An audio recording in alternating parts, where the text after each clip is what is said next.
네, 최상목 대행님. 네. 앞서 답변하시면서 서부지법 폭동은 상상할 수 없는 사태이고 용납해서는 안 된다라고 말씀하셨는데 지금도 그렇게 생각하시죠? 네. 서부지법 폭동은 헌법 파괴 행위이고 위법하다 이렇게 생각하십니까?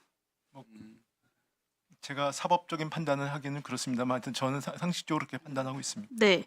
그러면 윤석열의 12.3 비상계엄은 헌법 파괴 행위고 위법하다라고 판단하십니까? 그 부분도 제가 여러 차례 국회에서 말씀을 드렸습니다. 제 상식적인 판단으로는 그 잘못된 결정이었다고 생각하고 반대했습니다. 위법하다고 판단하십니까?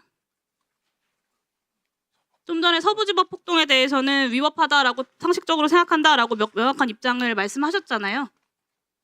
그 서부지법 판면에 대해서는 그 당시 제가 판단한 건 권한대행의 입장이고요. 지금도 이 지금 순간 대한민국 말씀하신- 대통령 지금 권한대행으로서 12.3 비상계엄에 대해서 위헌 위법인지 아닌지 판단을 좀 말씀해 주십시오. 명확하게.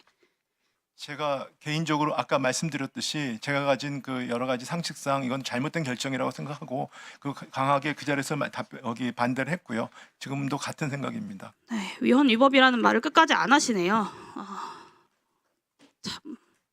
이 순간 윤석열이 다시 헌법재판소에서 탄핵이 만약에 인용이 안 돼서 돌아와서 다시 계엄을 하겠다라고 하면 그땐 또 어떻게 반응하실지 결국 따르지 않을지 걱정이 됩니다. 또 묻겠습니다. 헌법재판소의 단심제 최종 결정에 대해서는 불복하는 절차가 없다라는 거 알고 계시죠? 네, 알고 있습니다. 네, 앞서 마은혁 재판관 임명에 대해서 헌법재판소의 최종적 결정을 존중하겠다라고 하셨는데요. 여기서 이 존중하겠다의 뜻은 헌법재판소가 임명하는 것이 옳다고 결정하면 지체 없이 임명을 하겠다라는 뜻입니까? 아니면 지체 없이 임명하지는 않되 시간을 두고 심사숙고해서 대응 방안을 결정하겠다라는 뜻입니까? 제가 결정이 없기 때문에 제가 미리 예단해서 말씀드리기는 어렵습니다. 존중하겠다라는 말의 뜻이 무슨 뜻이냐고 여쭌 겁니다. 본인이 하신 말에 대해서. 그 문안 그대로입니다. 헌법과 헌정질서에 맞서시겠다는 이야기입니까? 임명하겠다, 숙고하겠다 명확히 존중하겠다는 말씀을 그렇게 이해를 하십니까? 존중하겠다라는 말에 대해서 임명하겠다라는 답변을 안 하고 계시지 않습니까? 그러니까 결정이 없기 때문에 그걸 예단을 해서 제가 말씀드릴 수 없는 아니 말씀드리는 겁니다. 결정이 나오면 당연히 임명을 해야 하니까 여쭤보는 겁니다. 단심제에 대해서 불복 절차가 없다 헌법재판소의 결정에 대해서라고 알고 있다고 하지 않으셨습니까?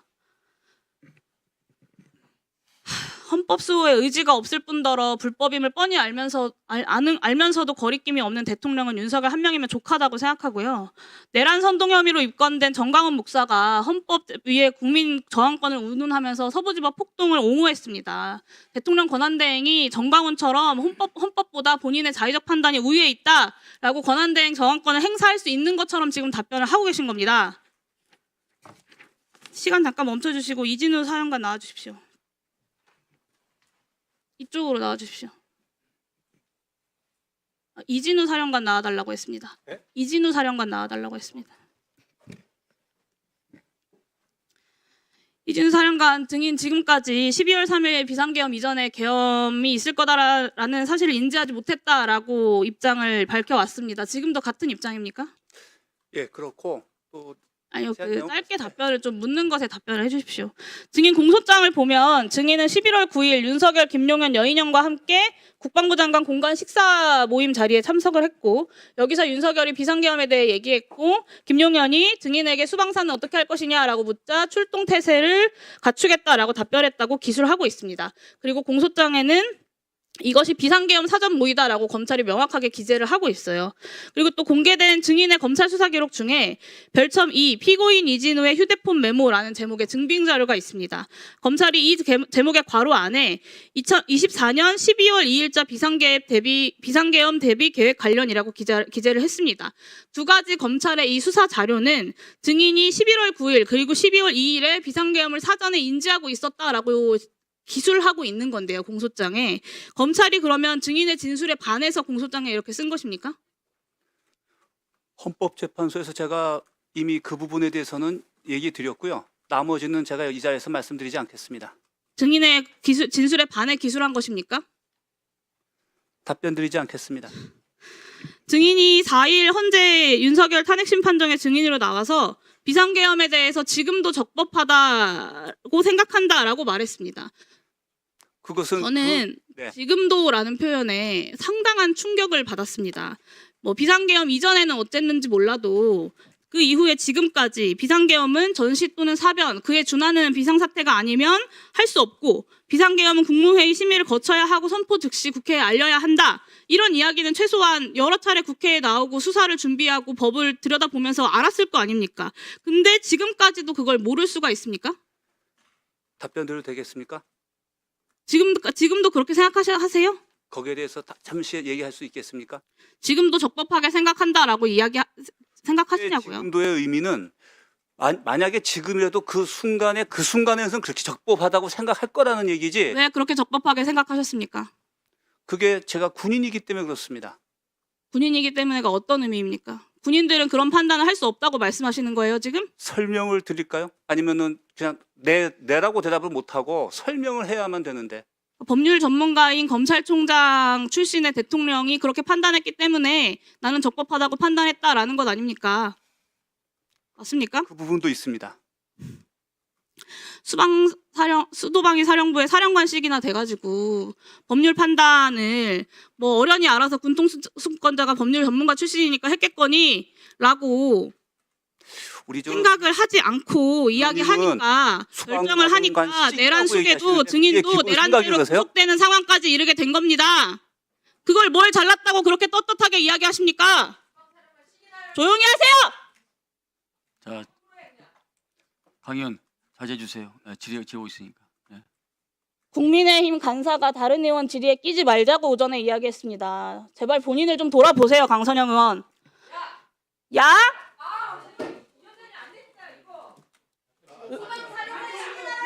수방실형 사령관 시기나 돼서 그랬지 그러면? 일반 사병이 그랬어? 강의원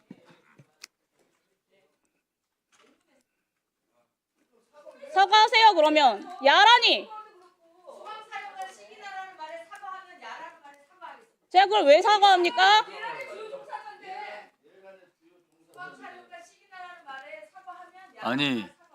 아니 지금 한기 의원께서 말씀하시는 것이 지금 아직 마르지도 잉크도 마르기 전에 오늘 매도가 아니라 내란 공범에 대해서 얘기하는 거예요. 강 의원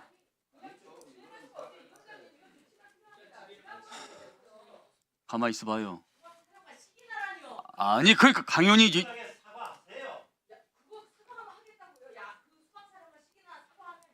본인의 그 지적을 왜 강민이 해요? 해결위원장이 하는 거지. 그걸 저를 통해서 공식적인 문제 제기를 해야지요. 사과하세요 그러면.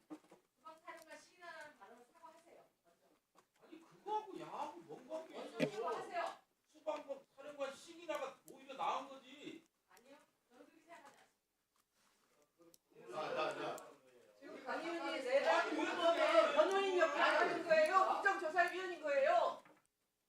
야가 뭡니까 야가? 강 의원님, 그걸 옹호하는 거죠. 강 의원님 지금 그 국군이 잠깐 계세요. 강 의원은 여군 중에서도 장군 출신이십니다.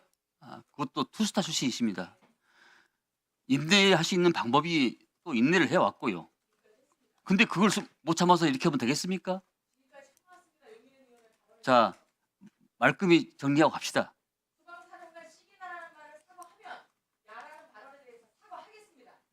아니요, 그건 순서가 아닙니다. 그건 순서가 아닙니다. 강 의원님, 이 원활한 회의 진행을 위해서 그렇게 하면 안 되잖아요. 예?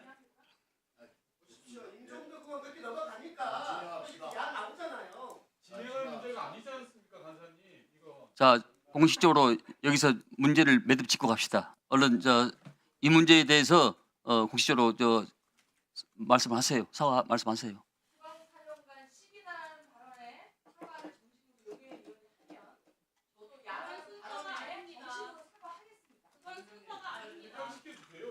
네, 이것은요 용해인 의원 문제가 아닙니다. 예? 그런 논리 비약이 어디 있습니까? 예? 수방사령관이 답변 자세가 문제가 있어서 지적하는 거죠. 또라이라고 말하는 것들도 넘어가는 것이 민주당 의원들 태도 아닙니까? 그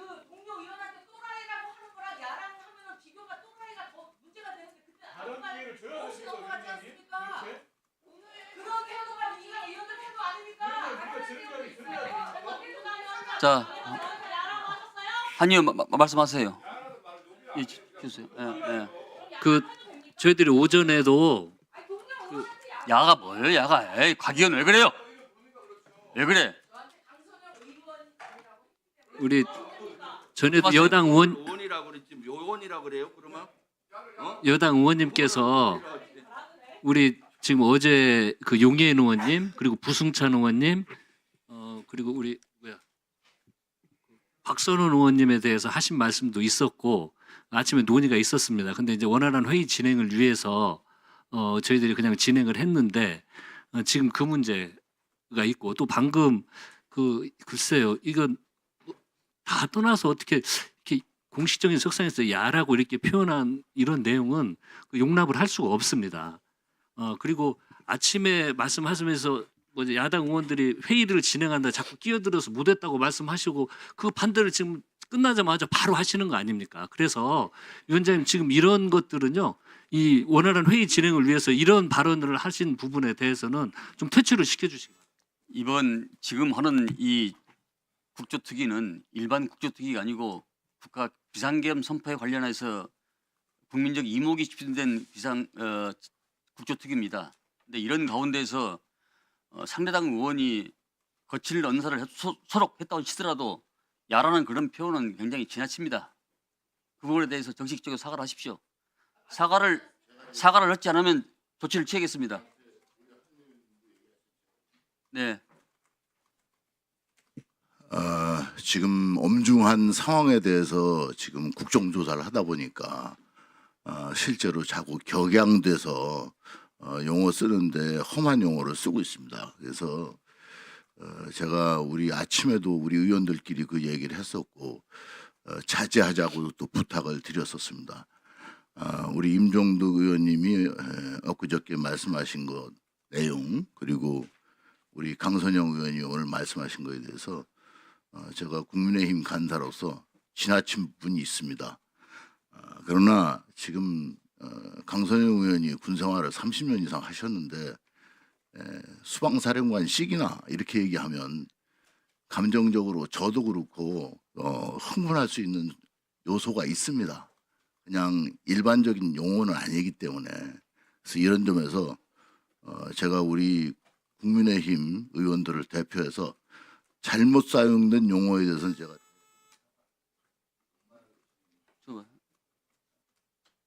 끝 부분은 못 들었어요. 다시 반복해 주세요. 아니, 끝 부분은 못 들었어요. 다시 해주세요. 네? 그러니까 당을 대표해서 공식적으로 사과하신다는 거예요? 다 말씀 다 드렸잖아요. 아니 못 들은 의원들이 계시니까.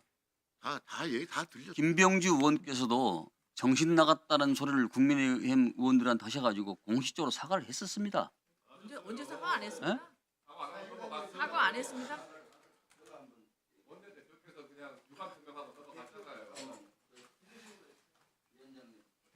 당시에도 우리 실제로 이제 사과를 했어요. 그러니까 자, 그러면 지금부터 잠시만 주목해 주시기 바랍니다. 제가 구독자분들을 위해서 선물 하나를 준비했는데요. 제가 항상 여러분들께 드리는 말씀이 있습니다. 뉴스만 평소에 잘 챙겨보셔도 돈이 되고 돈을 벌 수 있다라고 말씀을 드렸는데요. 여러분들은 여기 보시는 삼성전자 뉴스를 보고 어떤 생각이 드세요? 아니면 정치인들의 뉴스, 날씨 뉴스를 보고는 어떤 생각이 드시나요? 그냥 뉴스만 보고 끝내는지 아니면 이 뉴스를 어떻게 이용할 수 있는지 이 부분을 고민하고 계시는지를 되물어보고 싶습니다. 그 이유가 뭐냐 하면 제가 지난번에 여러분들께 뭐라고 말씀을 드렸었죠? 지금은 반도체 섹터를 눈여겨보셔야 한다고 말씀드렸습니다. 그리고 나서 이런 썸네일들 뉴스를 통해서 많이 보셨을 겁니다. 반도체 내용이 이슈가 됐을 때 부자들은 어떻게 생각한다? 반도체 관련주들은 뭐가 있는지, 어떤 종목이 가장 좋은지, 어디에 투자해야 돈이 몰리는지 자연스럽게 생각한다고 제가 말씀을 드렸죠. 그 이유가 뭐냐 하면 부자들이 봤을 때는 이슈가 곧 돈으로 이어지고 그 이슈가 나에게 돈을 벌어준다는 경험적 확신이 있기 때문에 부자들은 항상 이런 사회적 이슈를 관심 있게 챙겨본다고 제가 말씀을 드렸습니다. 이번에도 마찬가지인데요. 제가 지난번에 시청자분들과 함께하는 주식으로 수익 내기 이벤트를 진행했었죠. 당연히 100% 무료로 진행을 했었고요. 여기 보시면 아시겠지만 제가 지난번에도 구독이라고 보내주신 모든 시청자분들께 반도체 관련주 중에 가장 크게 급등할 딱 한 종목, 많은 종목도 아니라 한미반도체 한 종목을 여러분들께 추천드렸어요. 그러면서 여기 나와 있는 대로 정확히 얼마에 매수해야 하는지, 그리고 수익률이 어느 정도 나왔을 때 팔아야 하는지를, 이런 부분들까지 여러분들에게 정확히 알려드렸었는데 지금 실제로 어떻게 되었다? 오른쪽을 보시면 아시겠지만 제가 지난번 문자 발송으로 이 한미 반도체를 소개해드리고 나서 실제로 이렇게 5배 이상 어마무시한 상승이 나왔습니다. 100만 원만 투자를 했어도 무려 500만 원이 넘는 수익금이 생긴 거죠. 그래서 당시에도 굉장히 많은 분들이 제가 드린 이 한미 반도체로 수익을 내실 수가 있으셨을 텐데요.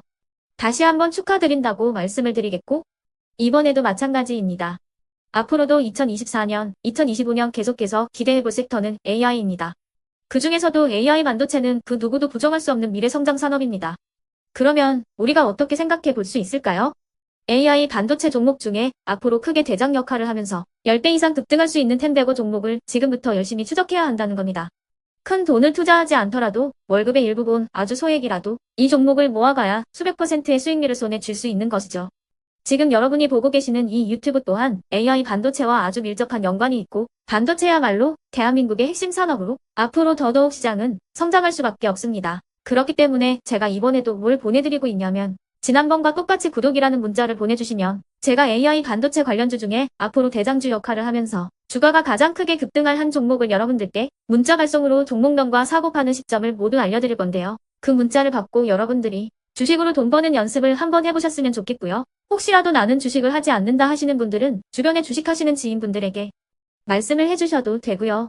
아니면 연세가 있으셔서 투자가 어렵다 하시는 분들은 이 종목을 자녀분들에게 한번 사봐라, 이걸로 한번 수익을 내봐라, 이렇게 조언을 해주실 수도 있는 거겠죠.